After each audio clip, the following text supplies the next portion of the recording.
আলাইকুম রহমতুল্লাহি বারাকাতুহু। সুনান ইবনে মাজাহ হাদিস 1254 হযরত জুবাইর ইবনে মুহাইমিন রাদিয়াল্লাহু তাআলা আনহু থেকে বর্ণিত। তিনি বর্ণনা যে নবী সাল্লাল্লাহু আলাইহি ওয়াসাল্লাম বর্ণনা করিয়াছেন যে,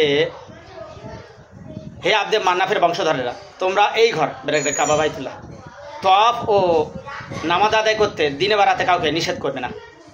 হাদিস সুনান ইবনে মাজাহ। ব্যাখ্যা দেখুন, নবী সাল্লাল্লাহু আলাইহি ওয়াসাল্লাম বলেছেন কাবা বাইতুল্লাহ নামাজ আদায় করতে কাউকে নিষেধ করা যাবে না দিনে বা রাতে।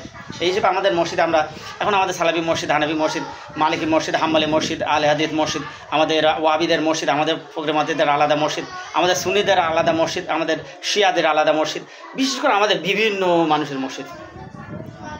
কেন এসব কেন হবে? রাফিয়া আদান করা সুন্নাত। আমরা হানাফিরা একবার রাফিয়া আদান করি, আর যারা আলে হাদিস সালাফি তারা 4 বার রাফিয়া আদান করে। ওয়াই সুন্নাত, কোনো সমস্যা নেই, যার যেভাবে করুক। কেউ জোরে আমিন বলে, জোরে আমিন বলা সুন্নাত, কেউ আস্তে আমিন বলে, কোনো সমস্যা নেই। এসব কেন? ওয়াবিদের পিছনে নামাজ হবে না, এই মাঝাবিদের পিছনে নামাজ হবে না, সুন্নিদের পিছনে নামাজ হবে না, সালাফিদের পিছনে নামাজ হবে না, আলেদের পিছনে নামাজ হবে না, এইসব কেন? এইসব কেন?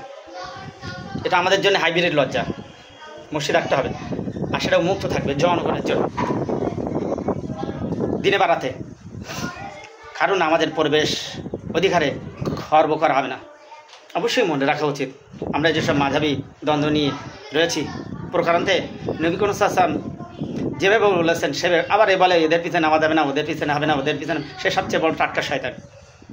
ভাই নামাজের ওয়াক্ত হয়ে গেছে, যখন যোগ্য ইমাম যে থাকবে যে মসজিদে, তার পিছনে নামাজ আদায় করলে, আপনার যদি খুব বড্ড বেশি আপনার একটু ভাও খাবার ইচ্ছা বাড়ি এসে আবার পড়ে নেবেন, নামাজটা দোহরাই নেবেন। কিন্তু এর পিছনে ওর পিছনে নামাজ হবে না, যারা এসব ফতোয়া দেবে সব টাটকা ইবলিশ শয়তান ওরা, এদের কথা নেবেন না। হ্যাঁ, অবশ্যই আমাদের মসজিদ এইভাবে ভাগাভাগি করা ঠিক না। তবে একটা কারণ আমার মাথায়, এটা আমি শিওর যে এটা সম্ভবত আমাদের রাজনৈতিক কারণে হয়ে থাকে। সে মুসলিম অমুসলিম দেশে যাই হোক, মসজিদ বিভিন্ন হয়ে থাকে রাজনৈতিক মতাদর্শের কারণে বেশিরভাগ এটা হয়ে থাকে। তো যাই হোক, যারা মসজিদে এসেছে তাদেরকে আপনারা মসজিদে আসতে মানা করবেন না, তাহলে তারা আবার একটা তাদের মতাদর্শের মসজিদ তৈরি করে বসবে। এই জন্যে দেখুন, আমরা আমাদের হিংসার নিঃশ্বাস থেকে আমরা কিন্তু তৈরি করি আমাদের প্রতিদ্বন্দ্বীকে, এটা আমাদের মনে রাখা উচিত। ওই জন্য আমরা বিভেদ নয়, আমাদের পরিচয় আমরা মুসলমান, মাঝাবি নন মাঝি নয়। আসুন আমরা কোরআন ও সহিহ হাদিস দিয়ে আমরা দিনকে মজবুত করি, কোরআন সুন্নাহ দিয়ে আমরা এগিয়ে যাই সকলে।